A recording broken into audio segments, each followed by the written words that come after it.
Olá, meu nome é Randy Martins, sou professor de farmacologia aplicada da UFRN, Departamento de Farmácia, e queria conversar um pouco hoje sobre cuidado farmacêutico e a doença do refluxo gastroesofágico, nosso bom e velho refluxo esofagiano. Perceba que quando nós trabalhamos em farmácia comunitária, é uma das demandas mais comuns do nosso dia a dia. É muito frequente que o paciente venha com essa queixa especificamente e que venha também adquirir medicamentos no sentido de aliviar essa sintomatologia.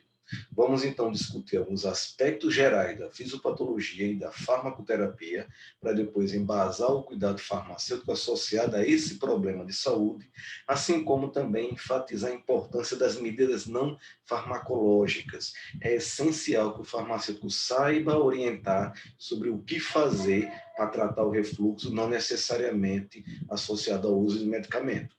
Um aspecto importante também desse nosso tema é a questão da automedicação e a possibilidade que esse hábito mascare quadros severos de dispepsia, como uma úlcera, como uma gastrite mais grave ou como quadros realmente mais complicados de natureza dispéptica. Então, vamos lá. Quando falamos então de refluxo, temos que lembrar um pouquinho do nosso bom e velho esôfago e do bom e velho estômago. Perceba que o esôfago leva o alimento, logicamente, ao estômago, e eu tenho algumas regiões aqui que merecem um detalhamento maior. Eu tenho essa região apical do estômago, denominada de fundo do estômago, que se aproxima da região da cárdia. A cárdia é uma região de transição entre o esôfago e o estômago propriamente, onde nós temos a chamada junção gastroesofágica. Nessa região se encontra o ator principal da nossa conversa, que é a esfíncter inferior do esôfago. É uma estrutura onde nós observamos um epitélio de transição.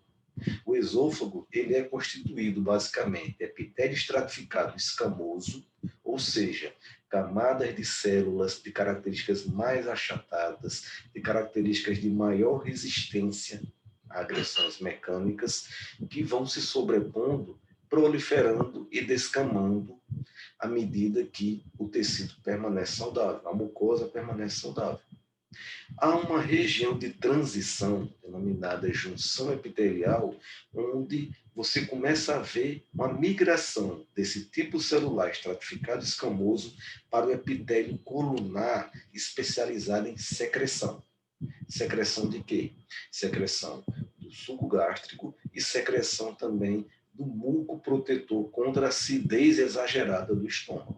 Perceba que nessa região da cárdia, eu também tenho a musculatura lisa do esôfago mais espessada, mais musculosa, nessa região que eu estou destacando.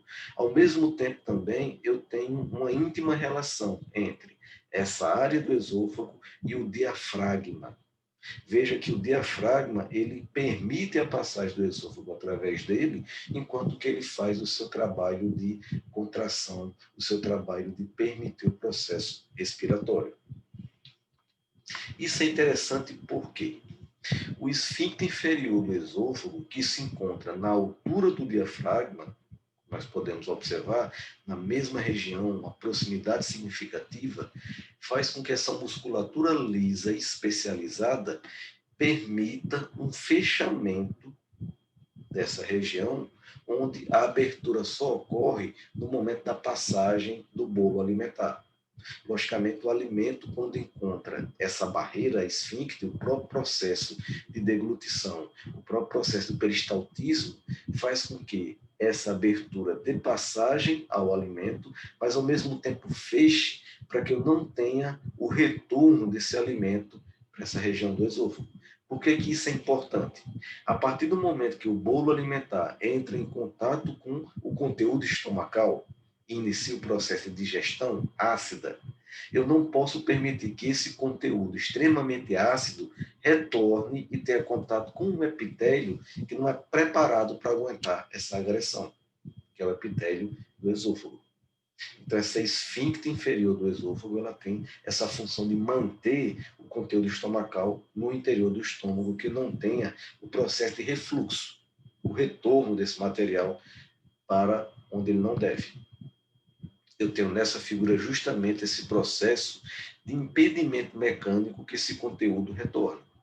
Note que, a partir do momento que há o desenvolvimento da doença do refluxo gastroesofágico, eu tenho um afrouxamento desse mecanismo de barreira, fazendo com que o conteúdo gástrico tenha acesso a essa região terminal do esôfago, onde você apresenta um quadro de agressão química a um epitélio que, como enfatizei antes, não está preparado para se defender. Então, a constância desse quadro, a permanência desse quadro, o número de episódios maiores de refluxo desse material para o esôfago é o que caracteriza a doença. Que, dependendo da gravidade, eu posso ter uma doença do refluxo gastroesofágico de natureza não erosiva, que corresponde a 70% dos casos, e de natureza erosiva, quando eu observo, através de exame endoscópico, que há uma agressão, uma lesão ocasionada por essa acidez nessa região do esôfago, que é justamente a chamada DRGE erosiva, que já seria uma evolução, um agravamento desse quadro inicial. Note que é fator primordial para o retorno desse líquido através do esôfago, basicamente 3 características. Primeira, quando eu tenho um esvaziamento gástrico retardado, vamos dizer, naquelas situações onde o indivíduo ingere alimentos em grande quantidade ou alimentos de difícil digestão. Vamos falar aqui de uma grande quantidade de comida gordurosa. Então, você tende a demorar mais tempo para você digerir e permitir a passagem desse alimento para as etapas posteriores da digestão. Então, aumenta se acumular aqui no interior, aumenta o acúmulo desse material no interior e o processo de digestão, sobretudo em situações de hiperacidez, faz com que eu gere uma pressão significativa no interior do órgão. Lembre que o estômago nada mais é do que uma bolsa, com um mecanismo de fechamento na entrada e um mecanismo de fechamento na saída. Então, esse alto conteúdo no interior dele, assim como um aumento dessa pressão estomacal, pode facilitar o refluxo no sentido do retorno do material para o esôfago. Ao mesmo tempo, se eu tenho uma alta pressão de subida e eu diminuo o tônus muscular dessa musculatura lisa, que faz o fechamento da esfíncter, junta essas duas coisas e o material está livre para acessar, fazer o caminho inverso ao que deveria. Por isso que a doença do refluxo gastroesofágico, ela pode ser caracterizada como uma condição que o conteúdo do estômago retorna ao esôfago e provoca sintomas desagradáveis, como aquela sensação de queimação, a famosa pirose, ou quando você percebe realmente que o líquido refluiu, inclusive até chegar na cavidade oral, e você tem todo o desconforto, todos os problemas relacionados àquilo, que pode variar desde realmente uma sintomatologia desagradável até situações mais complicadas, como vamos falar mais à frente. O que seriam fatores de risco para a ocorrência do refluxo? É essencial, sempre gosto de enfatizar isso, que farmacêutico entenda qual é a epidemiologia daquele processo, daquela doença que motiva a ida do cliente, do paciente à farmácia. Então, indivíduos com a idade mais avançada, indivíduos obesos, tabagistas, hábitos alimentares inadequados, sobretudo comidas gordurosas, ou que façam refeições muito copiosas, muito alimento em um único horário, de uma única vez, e também história de refluxo na família. Isso aí tudo implica em fatores de risco. Dentre eles, a idade é interessante. Você pode até fazer uma analogia que o refluxo ele é sinal do Zenta. Ou seja, é mais raro refluxo aos 20 anos, aos 30 anos, mas chegou aos 40, os 50, os 60, o refluxo aparece de maneira muito frequente. Como é que eu posso caracterizar do ponto de vista clínico a ocorrência do refluxo gastroesofágico? Os sintomas típicos são aqueles mais comuns. É a pirose, queima, a sensação de queimação nessa região aqui do estômago, a dor que nós podemos chamar de dor epigástrica, no sentido de que você sente realmente que é a populador na boca do estômago, como a gente chama muito aqui na região, na nossa região nordestina. Eu tenho também a regurgitação. O paciente relata que sente o conteúdo estomacal voltando. E são sintomas típicos e muito próximos, muito associados. Enquanto que há uma classe de sintomatologia atípica, que normalmente indica um quadro mais severo, como a ocorrência de globos, que pode ser caracterizada como uma sensação de entalo constante no fundo da garganta. É como se você sentisse que alguma coisa não conseguiu ser deglutida ainda, alguma coisa está ali incomodando lá no fundo da garganta, ao mesmo tempo que você percebe que não é propriamente um pedaço de alimento, um objeto que está ali preso.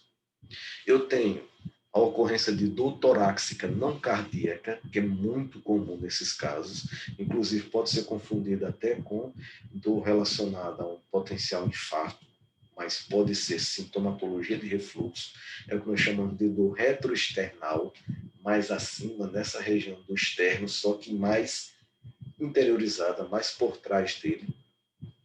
Asma, tosse crônica, rouquidão. Às vezes eu posso apresentar um quadro de tosse constante, um quadro de rouquidão e não ter sintomatologia propriamente de pirose, de regurgitação tão frequente. E, na verdade, isso daqui ser relacionado à hiperacidez, ser relacionado ao retorno daquele material e se manifestar na forma de tosse crônica, seca, até às vezes confundida com tosse alérgica ou um quadro de sinusite. E há também os chamados sinais de alerta, que pode mostrar que talvez aquele simples quadro de refluxo tenha evoluído para uma situação mais severa, onde o paciente apresenta disfagia e odinofagia, disfagia no sentido de dificuldade de deglutir, e odinofagia quando você tem essa dificuldade e também deglute com a sensação dolorosa, engolir com dor, perda de peso, sinais de sangramento gastrointestinal, como presença de sinais de sangue nas fezes, ou situações de vômito, situações de náusea, onde você percebe também pontos de sangue digerido. A história familiar, ou até pessoal, de câncer anterior, sobretudo se for neoplasia de trato gastrointestinal. Então, o paciente está com dificuldade de deglutir, o paciente está perdendo peso, o paciente está apresentando uma indisposição generalizada, nauseado, vomitando, e já havia esse histórico anterior de refluxo. Isso aqui é um sinal de alerta importantíssimo que deve ser observado naquele paciente que chega à farmácia, busca um alívio na farmácia, mas na verdade o lugar dele é realmente procurar um atendimento especializado de um gastroenterologista. Vamos falar um pouquinho mais disso mais à frente. Então, eu trago um estudo aqui muito interessante, que é um estudo publicado em 2005 por Moraes Filho e colaboradores, na revista chamada Arquivos de Gastroenterologia, uma revista brasileira, que foi um inquérito populacional com uma quantidade razoável de pacientes investigados, onde ele caracteriza a prevalência de pirose e a prevalência de refluxo gastroesofágico já instalado. Então, perceba que eu tenho a pirose isoladamente, sem ainda o quadro completo de refluxo, como sendo algo significativamente frequente na população. Nessa população estudada de adultos, ela corresponde a 40%. E a gente percebe pelos dados que é como se fosse o primeiro sinal que a doença do refluxo está chegando logicamente. onde o diagnóstico preciso com todos os pontos chega a 60% daquela população que apresenta alguma sintomatologia. De forma geral, na população, de maneira geral investigada, eu tenho entre os homens 44% de pirose propriamente e 34% de refluxo, 56% entre as mulheres para a pirose e 66% para o refluxo. O que está mostrando aqui nesses dados é essa tendência justamente de que a pirose é a bandeirinha de alerta. A pirose está indicando que você pode posteriormente preencher todos os critérios para o diagnóstico de doença do refluxo. Eu percebo isso também aqui na média de idade. A pirose aparece primeiro lá pelos 36 no homem, 37 anos nas mulheres, e 3 anos depois, aproximadamente aos 40, você tem o diagnóstico da doença. Aquilo que eu tinha comentado, a associação entre a doença do refluxo gastroesofágico e o ZENTA. Chega aos 40, você ganha esse presente indesejado logo de cara. De maneira geral, a prevalência na população brasileira é acentuadíssima, 12 a 20% dela, dependendo do estudo. E nesses pacientes que tiveram diagnóstico de refluxo, é interessante a gente atentar para esse dado, porque ele impacta diretamente no manejo, no cuidado que você pode ter junto a esse paciente na farmácia. Eu tenho que a ingesta de alimentos de forma inadequada corresponde a mais da metade das situações que o paciente atribui como causa de sintoma. Comidas gordurosas também, questão do estresse e da ansiedade, outros problemas de saúde que tem uma relação estreita com o estresse e a ansiedade, e depois eu venho aqueles hábitos que isoladamente têm um peso significativo. Quando eu falo comidas gordurosas, eu estou falando de uma grande gama de comidas, como também ingesta alimentar, a maneira como você se alimenta, os seus hábitos alimentares é uma coisa mais ampla. Mas perceba aqui no finalzinho o papel da comida apimentada, do café, do uso de álcool e do tabagismo como sendo uma coisa que o próprio paciente atribui a um fator desencadeador de crise. Então, desse lado são coisas mais amplas, mais gerais e que incluem, inclusive, estas aqui, e aqui eu tenho um destaque delas bem significativo pelo relato do próprio paciente. Então, atentem para essas características de café, uso de álcool, tabagismo e alguns tipos específicos de comida.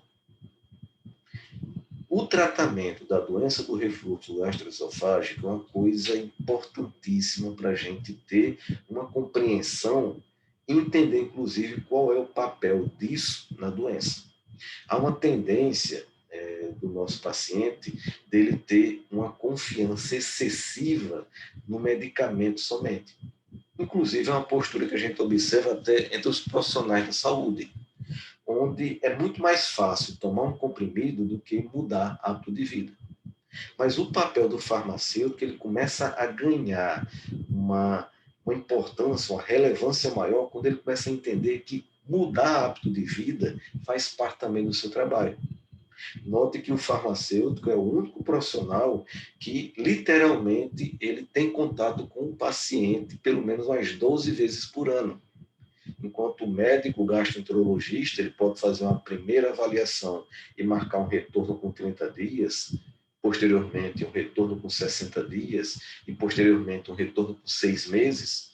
Digamos que um paciente vá a um gastro, estou falando de casos mais severos, específicos, mas 2, 3 vezes, talvez, quem sabe, 4 vezes ao ano. Enquanto que todo mês o paciente vai à farmácia, se ele já tiver um diagnóstico da doença crônica que requer cuidado. Então, a gente tem 12 oportunidades, 12 situações de orientar sobre o uso de medicamento, mas reforçar também medidas não farmacológicas, como se deixasse bem claro, ok, o medicamento faz sua parte, mas você também tem que fazer a sua. Então, perceba que, do ponto de vista do cuidado à doença do refluxo, é essencial orientar, reforçar, inclusive, aquilo que é dito já pelos outros profissionais, que é essencial elevar a cabeceira da cama pelo menos 15 centímetros. Isso pode ser feito com tijolo embaixo das pernas da cama, do lado da cabeceira, mas também pode ser encomendado um pedaço de madeira adequado para também não danificar o móvel. Eu posso também utilizar encostos, travesseiros que façam essa angulação, se bem que nem sempre o paciente consegue permanecer a noite inteira nessa posição para ter o benefício dessa inclinação e uma ajudinha da gravidade para diminuir a potencialidade do alimento querer voltar pela esfíncter. Eu tenho a cessação do tabagismo, não é diminuir, é cessar. A nicotina, ela tem um papel essencial tanto para aumentar a acidez gástrica, ele estimula a hiperacidez, como também a nicotina diminui o tônus da musculatura lisa, que faz o fechamento da esfíncter. Outra característica é a questão da perda de peso, perder peso, fazer dieta, atividade física, tanto pelo fato de que, se o indivíduo tem uma boa adesão à dietoterapia adequada, significa que ele não vai ingerir grandes volumes de alimentos ou volumes de alimentos de natureza gordurosa ou de natureza que não facilita o processo de digestão, que é um fator predisponente ao refluxo. Mas, ao mesmo tempo, o próprio sobrepeso, a própria maior quantidade de massa gordurosa, maior quantidade de tecido ali associado, aparentemente também dificulta o processo de deglutição. Então, perder peso, deixar de fumar e tomar essa conduta simples de elevação da cabeceira da cama sempre devem ser pontuadas para esse paciente. Além disso, é importantíssimo que o paciente entenda que eu tenho medicamentos que aumentam a ocorrência desse problema e comidas que devem ser evitadas. Veja que alguns medicamentos como anticolinérgicos, medicamentos da classe das xantinas, como a aminofilina, que não está tão utilizado hoje em dia, ou bloqueadores dos canais de cálcio, antihipertensivos como nifedipino, como olodipino, antidepressivos tricíclicos como a fluoxetina, agonistas beta-adrenérgicos, como aqueles utilizados para tratamento de sobrepeso, bifosfonatos para o tratamento da osteoporose e anti-inflamatórios não esteroidais, são medicamentos que podem diminuir o tônus muscular. E se eu diminuo o tônus, eu faço essa menor tensão que permite o afrouxamento da esfíncter e o retorno do material, ao mesmo tempo também que eu tenho aqueles alimentos que são irritantes da mucosa estomacal e que fazem com que esse estômago fique, digamos, um tanto quanto agitado e dificulta a execução do seu trabalho. Então, esses medicamentos aqui, eles podem agravar o quadro de refluxo. É interessante o farmacêutico investigar a relação do uso desse medicamento com essa ocorrência para estar trabalhando junto ao médico com a possibilidade de substitutos de outros medicamentos de classe distintas ou da mesma classe com menor potencial de agravamento. Por exemplo, anti-inflamatórios não esteroidais do tipo COX-2 seletivos, como o celocoxib, eles podem ter uma menor repercussão gastrointestinal. Mas, ao mesmo tempo, ele também deve atender aos critérios de precauções, onde, por exemplo, um paciente cardiopata não pode estar utilizando de forma abusiva esses anti-inflamatórios. Então, veja que são situações que devem ser identificadas e manejadas. Ao mesmo tempo, eu também tenho alimentos que são essencialmente estimuladores desse processo de refluxo. O café e o chocolate, que são alimentos que possuem na sua composição xantinas, fazem também a diminuição desse tônus. Enquanto que comidas gordurosas em grande quantidade, álcool, refrigerante, derivados de tomate, eles retardam o esvaziamento, ao mesmo tempo que eles aumentam essa pressão intraestomacal. Por exemplo, você ingerir uma grande quantidade de refrigerante que ele tem, aquele gás embutido, e você sente aquela sensação de plenitude, do estômago repleto de gás, ele faz com que também eu facilite o caminho no sentido inverso.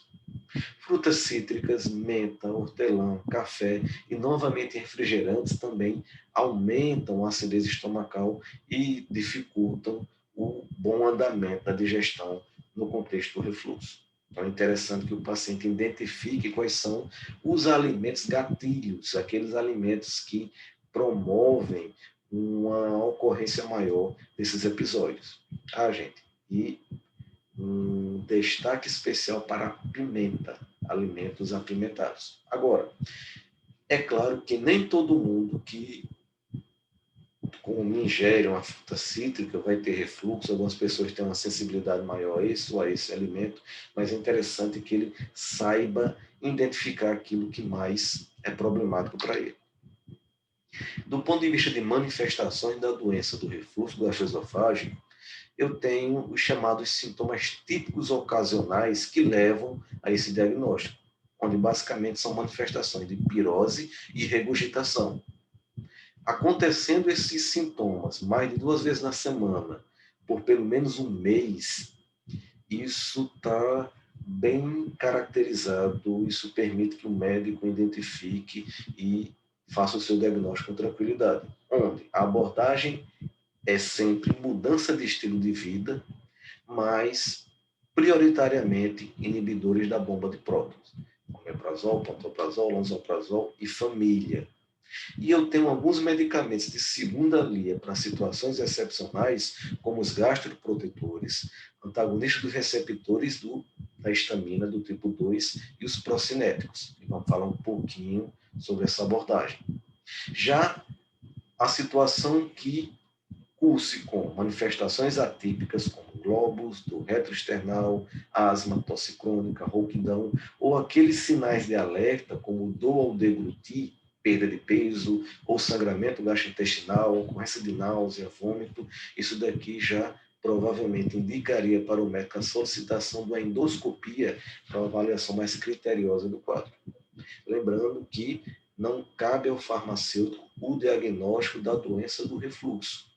Cabe ao farmacêutico identificar, às vezes, a manifestação atípica e o sinal de alerta e atentar para o paciente que ele não deve estar somente se automedicando, diminuindo a sintomatologia. Isso é um quadro mais severo que deve ser avaliado pelo clínico. Falando agora especificamente dos gastroprotetores, que eu enquadrei nessa categoria os antiácidos, os alginatos e os sucrafatos. Vamos entender um pouquinho a diferença de maneira bem pontual, já que não são medicamentos de primeira linha para o tratamento da doença do refluxo. Ele tem um papel bem específico e que pode ser, inclusive, útil em algumas situações mais leves. Os antiácidos, eles literalmente vão combater a acidez estomacal. Diminuindo a acidez, eu diminuo a agressividade do material que refluxa, como também diminui a ocorrência desses episódios de retorno gástrico. Eu tenho aqui o carbonato de bismuto, o hidróxido de magnésio, o hidróxido de alumínio, que são medicamentos relativamente seguros. Eu não tenho situações que levem a ocorrência de reações adversas severas com esses medicamentos.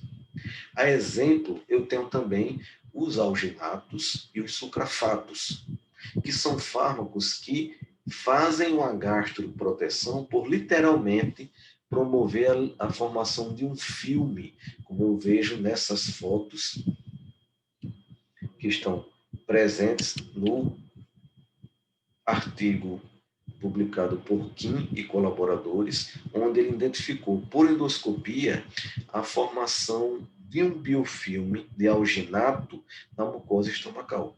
Então, o paciente ingere, literalmente o alginato fica boiando no suco gástrico, e à medida que você vai tendo a passagem do material do estômago para o duodeno, ele vai se fixando nas paredes, formando uma camada protetora.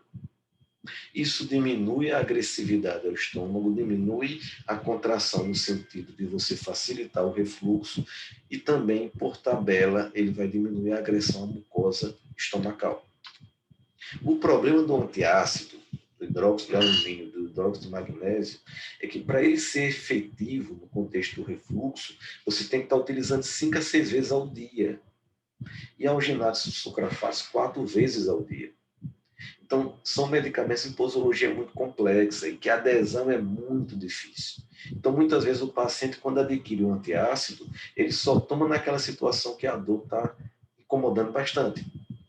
Então, como ele toma de forma esporádica, eu não tenho um impacto continuado dessa abordagem.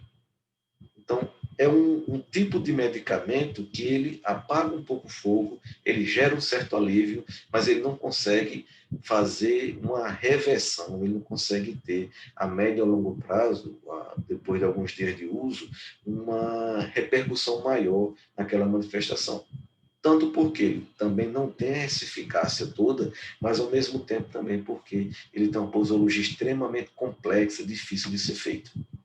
Chama a atenção que derivados à base de magnésio são associados à ocorrência de diarreia, enquanto que compostos com alumínio geram constipação. Por isso também que eu tenho algumas formulações, como o leite de magnésio, que é a associação de hidróxido de magnésio e hidróxido de alumínio, que tenta equilibrar um pouco a tendência do outro do ponto de vista gastrointestinal. Então, o magnésio promove diarreia, o alumínio promove constipação, e a ideia, não sei se realmente ela é eficaz assim, é que os dois juntos não deixam predominar nem uma coisa nem outra. Mas são medicamentos realmente para casos leves e sintomáticos, pacientes que não necessariamente têm doença do refluxo, mas pacientes que têm episódio de refluxo. Uma coisa bem pontual. Agora, à medida que você vai percebendo hoje em dia que há muita informação, muitas delas desencontradas, sobre a questão do uso prolongado de IBPs, omeprazol e família. Então, você encontra na internet fontes duvidosas afirmando que o omeprazol dá câncer, que o omeprazol dá Alzheimer, que o omeprazol faz isso ou faz aquilo. Não que não requeram cuidado o uso desses medicamentos, mas ainda falta evidência para poder você mensurar especificamente o que é que pode acontecer com o uso do omeprazol a longo prazo. Então, de qualquer maneira, essas informações meio que incompletas e problemáticas disponíveis na internet está fazendo com que uma boa parte da população comece a retornar à utilização dos antiácidos, que estava meio em desuso, estava esquecido, e o padrão de uso, de consumo está mudando um pouquinho, devido a histórias sobre o uso prolongado de IBPs. Então, está começando a retornar a utilização desses medicamentos com um pouquinho de mais força. Mas, como eu falei, são medicamentos que não têm uma evidência boa para modificar o prognóstico do refluxo, tem uma adesão péssima, mas principalmente antiácidos, alginatos, sucrafatos interagem com muitos medicamentos distintos.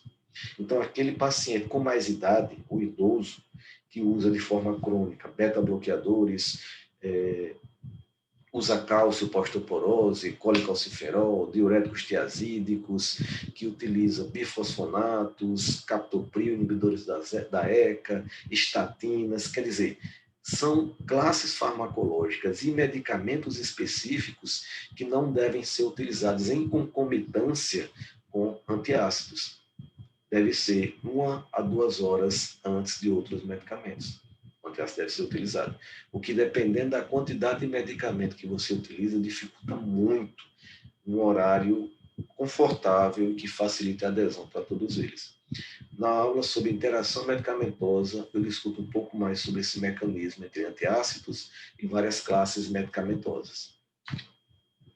Já os antagonistas dos receptores da histamina do tipo 2, que eu vou estar chamando de antagonistas H2, como a ranitidina, famotidina, cimetidina, são fármacos que antes eram de primeira linha, mas com o advento dos IBPs, eles passaram a ter um papel cada vez mais secundário. Uma posologia mais confortável, 2 vezes ao dia, 12 em 12 horas, é uma classe farmacológica que, no geral, tem baixo potencial de reações adversas. No começo do tratamento, ele pode ocasionar uma cefaleia, uma sedação, uma náusea ocasional, mas é muito pouquinho. E que hoje, segundo a diretriz brasileira para o tratamento do refluxo gastroesofágico, da doença do refluxo, ele tem mais uma aplicabilidade naqueles casos de manifestações noturnas de refluxo e que impliquem desordem do sono, como, por exemplo, um paciente que apresenta um quadro severo de refluxo, de apneia e, durante o sono, ele pode, inclusive, regurgitar parte daquele material, engasgar e acordar e diminuir a qualidade do sono de maneira geral. Então, ele poderia ser utilizado em associação ao IBP, como o omeprazol, para tratar esses sintomas noturnos, mas mesmo assim ele tem um nível baixo de evidência 2B. O que acontece com os antagonistas H2 é que são fármacos que têm uma característica que desfavorece um pouco o seu uso. Eu tenho aqui uma representação da célula parietal, aquela célula que produz o suco gástrico, e eu tenho estimuladores dessa produção. A acetilcolina, quando se liga ao receptor da célula parietal, faz aumentar a produção, assim como a histamina e assim como o peptídeo gastrina. Então, esses três aqui, em conjunto, eles estimulam a secreção ácida. O problema é que, quando você utiliza um inibidor, um antagonista H2, para bloquear a ação da histamina, eu tenho um processo de taquifilaxia. 2 a 6 semanas após o início do uso da ranitidina ou outro dos seus fármacos, você vai ter um mecanismo compensatório de aumento da liberação de gastrina, o que faz com que essa maior atividade da gastrina e também dos receptores na superfície da célula parietal compense esse bloqueio da histamina. Em outras palavras, de 2 a 6 semanas, você percebe que os antagonistas H2 começam a perder um pouco da sua eficácia. Já os procinéticos, medicamentos como a domperidona, a metoclopramida, a bromoprida, cisaprida, ondansetrona, são medicamentos de posologia também confortável, 1 a 2 vezes ao dia. São medicamentos que, a curto prazo, são bastante seguros. Cefaleia, sedação ocasional, às vezes boca seca, pelo seu efeito anticolinético por tabela, mas que são medicamentos que a médio e a longo prazo, em populações especiais, idosos e crianças muito pequenas, eles podem, não é uma coisa frequente, é um risco raro, mas que pode estar associado, eles podem desencadear repercussões cardíacas, como a arritmia, principalmente os antagonistas dopaminérgicos, como a domperidona e a metoclopramida, mas também pode estar associado aos agonistas da serotonina, como bromoprida, cisaprida e ondansetrona sendo mais segura um pouco, a o que a gente chama de prolongamento do intervalo QT, que é um tipo de manifestação eletrocardiográfica que pode desencadear arritmia. Não é um episódio frequente, mas isso aumenta em idosos, sobretudo associados a outros medicamentos que promovem a mesma coisa. E entre os antagonistas dopaminérgicos, eu também tenho a possibilidade de síndrome extrapiramidal, que é também um tipo de reação adversa rara, mas preocupante quando se manifesta. Então, é interessante enfatizar isso, porque, novamente, pela diretriz brasileira, a eficácia e segurança desses medicamentos em associação aos IBPs, eles não são empregados normalmente em monoterapia para o tratamento do refluxo, eles também têm uma eficácia e uma segurança inconclusiva. Então, é importante levar isso em conta quando não tenho a evidência muito boa da sua eficácia, ao mesmo tempo que eu tenho uma insegurança que é preocupante, sobretudo nesses extremos de idade. Mas, realmente, o carro-chefe da abordagem da doença do refluxo são os IBPs, inibidores da bomba de prótons. Omeprazol, pantoprazol, esomeprazol, lansoprazol, são medicamentos com eficácia muito boa, uma posologia confortável, uma ou duas vezes ao dia, muito baixo potencial de reações adversas. É um medicamento que você inicia o uso e não tem muita queixa naquele uso inicial. E quando acontece uma cefaleia, também uma sedação, uma náusea ocasional, muito parecido com a reação relacionada à ranitidina. E são medicamentos também que têm um custo acessível. Alguns representantes da classe. O omeprazol, por exemplo, é um medicamento essencialmente de baixo custo. Então veja que realmente são fármacos efetivos. São fármacos que literalmente revolucionaram a abordagem da doença do refluxo. Há alguns pontos que vão estar sempre evoluindo. Novos estudos vão sendo acrescentados à literatura, você percebe adequações, mas eu tenho, por exemplo, a questão da dose plena versus a dose padrão. A dose plena do omeprazol seria 40 miligramas dia, enquanto que a dose padrão seria em torno de 20. Não que você não possa ter a prescrição de doses menores a 20.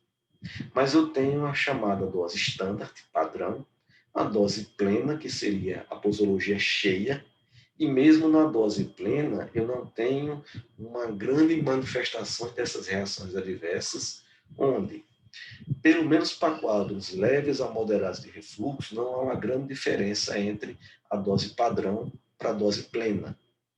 Como também a questão de uma dose única, você utilizar 40 miligramas uma vez ao dia, ao invés de utilizar 20 miligramas de 12 em 12 horas, para esses quadros mais leves.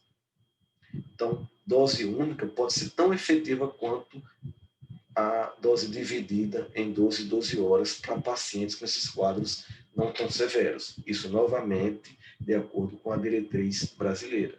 Agora, na ocorrência de casos mais refratários, o tratamento de 4 a 8 semanas não surtiu o efeito que deveria, ou a ocorrência de manifestações atípicas, então normalmente a dose plena, dividida em 2 vezes ao dia, ela acaba tendo um papel melhor.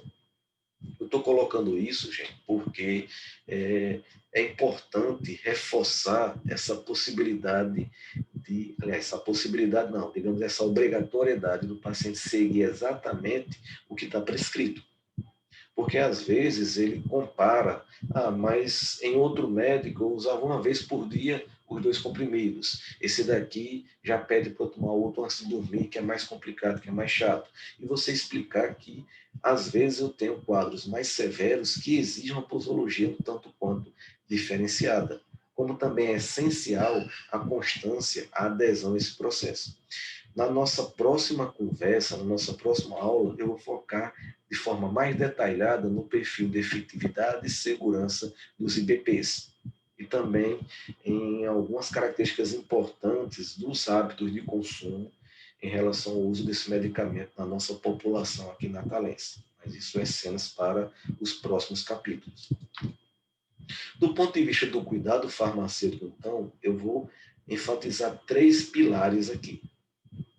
Sempre trabalhar com o paciente a questão do uso racional do medicamento, o uso racional da farmacoterapia, você combater a automedicação como base do tratamento.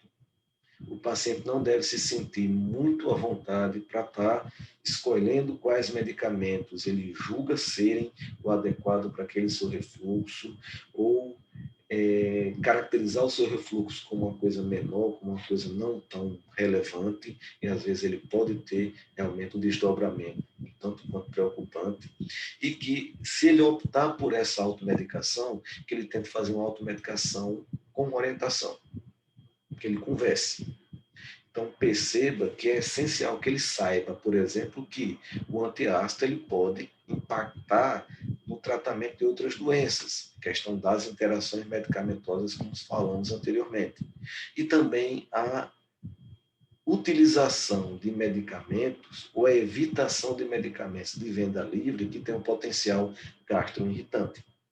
Ou, se for necessário, que você identifique esses medicamentos que desencadeiem um desconforto maior, converse com o clínico, converse com o paciente para tentar achar uma saída para a utilização problemática desses fármacos.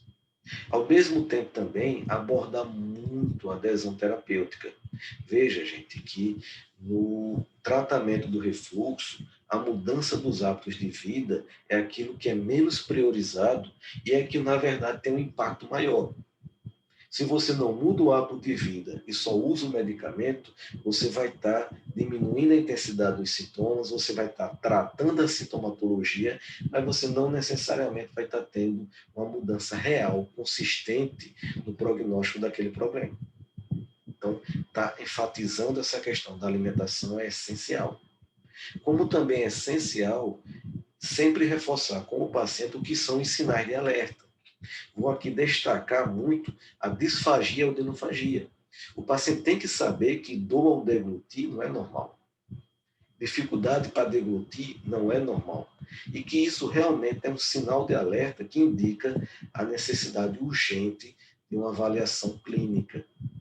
Até porque esses sinais de alerta, eles podem indicar que você já está migrando de um simples refluxo ou de um refluxo mais severo, para a ocorrência do esôfago de Barré, que é quando você tem uma agressão tão intensa a essa região terminal do esôfago que o epitélio começa a desencadear um processo de displasia.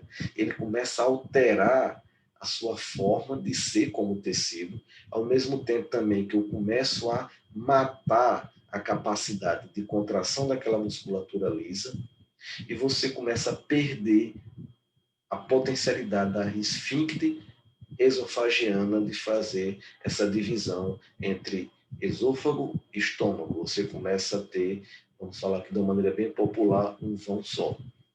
Ao mesmo tempo também, o esôfago de Barré, ele é fator de risco para a ocorrência de adenocarcinoma, que isso já é um quadro bem mais complicado. Por isso que chegou um cliente na sua farmácia, chegou um paciente reclamando, queixa de algo que lembre refluxo, é importante inicialmente, antes de qualquer orientação, de qualquer avaliação do padrão de uso desse medicamento, você identificar se ele tem diagnóstico. Não teve diagnóstico de refluxo, você tem que indicar uma avaliação médica. Não é papel nosso, tá diferenciando o que seria um refluxo leve do refluxo moderado, um refluxo severo. É claro que você tem situações pontuais de um indivíduo jovem passando por um período mais complicado, mais agoniado, mais angustiado, ele quer um antiácido para ter aquele alívio momentâneo, ok. Às vezes não tem o que você avaliar nesse quadro. Mas aquele paciente de mais idade, aquele paciente que chega naquela idade 200, aquele paciente relatando inicialmente uma sintomatologia mais severa, não tem diagnóstico, sempre a orientação é procura uma avaliação médica. Avalie direitinho, que pode não ser nada, mas pode ser algo mais complicado. Principalmente se ele tiver dor abdominal severa, sinais de hemorragia digestiva, história de úlcera ou câncer na família, e se for idoso, que mesmo que tenha o diagnóstico de refluxo, mas faz mais de 6 meses que não passou pelo médico, ou criança, é avaliação médica. Se não há esses sinais de alerta, você pode fazer um segmento farmacoterapêutico no sentido de estar reforçando essas medidas não farmacológicas e você está avaliando como é o padrão de uso daqueles medicamentos, está estabelecendo contato com o clínico, se for o caso, com muito mais conforto. Mas isso daqui faz parte daquele nosso trabalho de isso não é para automedicação, isso é para avaliar com mais cuidado, com mais critério. Uma vez que esse paciente está sendo acompanhado, está sendo orientado, está, digamos, usando o medicamento adequado após o diagnóstico clínico, algumas perguntinhas são básicas, aquelas perguntinhas que você vai fazendo enquanto está pegando o medicamento, enquanto você está ali no balcão da farmácia, aquela coisa descompromissada, aquela coisa como quem não quer nada.